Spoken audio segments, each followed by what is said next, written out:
ورحمۃ اللہ وبرکاتہ۔ میں ہوں مفتی سلیم، سلام محبت قبول کیجیے۔ انسان کی جو ایک بنیادی ضرورت ہے وہ ہے مکان۔ مکان انسان کی بنیادی ضرورت کہ جہاں وہ پردے کے ساتھ رہ سکے، اس کے بچے رہ سکیں، اس کے پاس سر چھپانے کی جگہ ہو، سردی گرمی سے بچاؤ کا انتظام ہو سکے۔ یہ مکان کا ہونا سب سے بنیادی ضرورت ہے۔ اس ضرورت کو پورا کرنے کے لیے اگر آدمی کو دن رات بھی محنت کرنی پڑ جائے تو بھی کوئی مسئلہ نہیں ہے۔ یہ شریعت کی نظر میں معیوب نہیں ہے، کوئی مذموم نہیں ہے اگر دن رات بھی محنت کرنی پڑ جائے مکان کے حصول کے لیے، کوئی حرج نہیں ہے اس میں۔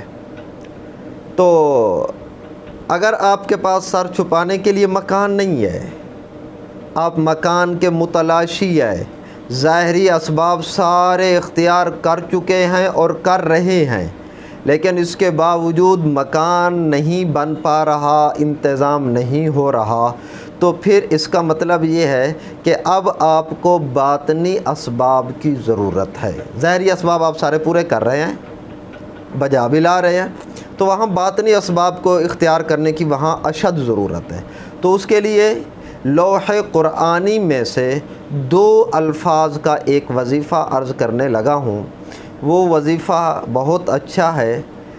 کاف ہا یا عین صاد حا میم عین سین قاف، یہ 2 الفاظ ہیں لوح قرآنی میں سے۔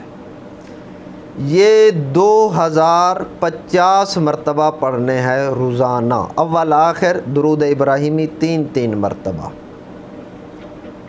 2050 مرتبہ یہ پڑھنے ہیں آپ نے، اور 40 دن ایک ہی مجلس میں پڑھنے ہیں۔ مجلس کوئی بھی رکھ لیں، آپ صبح کو پڑھ رکھ لیں یا شام کو رکھ لیں۔ اس کے لیے پاکی کا ہونا بھی ضروری نہیں ہے۔ اگر کوئی ناپاکی کی حالت میں، مثلا کوئی عورت پڑھ رہی ہے تو اس کے وہ ایام مخصوصہ آ جاتے ہیں، تو ان ایام میں بھی وہ یہ پڑھ سکتی ہے 2050 مرتبہ۔ تو کیا ہوگا، یہ 40 دن اس طرح پڑھنا ہے، اس کے بعد 141 مرتبہ یہ معمول بنا لے اسے پڑھنے کا۔ تو ایک تو مکان کی غرض سے پڑھنا ہے، تو وہ مکان انشاءاللہ اللہ انتظام کر دے گا اتنے ایام میں، کیونکہ ظاہری طور پر آپ بھرپور کوشش کر رہے ہیں، تو باطنی ضرورت تھی، اس کے ذریعے آپ کی باطنی ضرورت پوری ہو رہی ہے۔ ایک اچھا، ساتھ جب آپ اسے معمول بنا لیں گے، اب گویا کہ کیا ہوا، آپ کی ہر حاجت بھی پوری ہوگی۔ کسی بھی حاجت کے لیے آپ کہیں کام کے لیے جائیں گے، آپ صرف اپنے ہاتھ پر لکھ لیں گے یہی کاف ہا یا عین صاد حا میم عین سین قاف، یہ لکھ لیں گے ہتھیلی پر۔ جس آدمی کے پاس جائیں گے وہ آپ کے تابع ہو جائے گا، آپ کی ضرورت ضرور پوری کرے گا۔ اچھا، کہیں کسی اور آدمی کا کام پھنسا ہوا ہے، آپ اپنے ہاتھ سے اس کی ہتھیلی پر لکھ دیں، وہ اسی ہتھیلی کے ساتھ لکھے ہوئے کے ساتھ وہ کہیں جائے گا، اس کا کام بھی آپ کی برکت سے ہو جائے گا۔